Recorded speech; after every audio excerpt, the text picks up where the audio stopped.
జగన్మోహన్ రెడ్డి గారు uses to say and follow this quite in Telugu.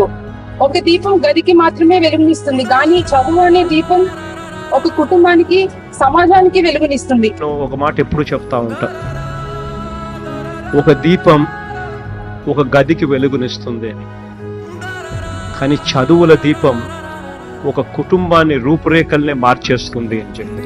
This is what I strongly believe. మనం ఏదైనా next జనరేషన్కి ఏదైనా మనం ఇవ్వగలిగే ఆస్తి ఏదైనా ఉంది అని అంటే అది చదువులు. రాబోయే తరాలు ప్రపంచంతో పోటీ పడాలి, రాబోయే తరాలు పేదరికం నుంచి బయటికి రావాలి అని అంటే ఖచ్చితంగా వాళ్ళందరూ కూడా గొప్పగా చదవాలి. చదువు అనేది పిల్లలకు మనం ఇవ్వబోయే ఒక గొప్ప ఆస్తి. ప్రతి అడుగు it should lead to people moving out from this platform to a better platform. ఈ ఆంధ్ర రాష్ట్రంలో గర్వంగా చెప్తా ఉన్నాం, రైట్ టు ఇంగ్లీష్ ఎడ్యుకేషన్ అని చెప్పి మేము ఇస్తున్నాము అని చెప్పి కూడా గర్వంగా కూడా చెప్తా ఉన్నాం.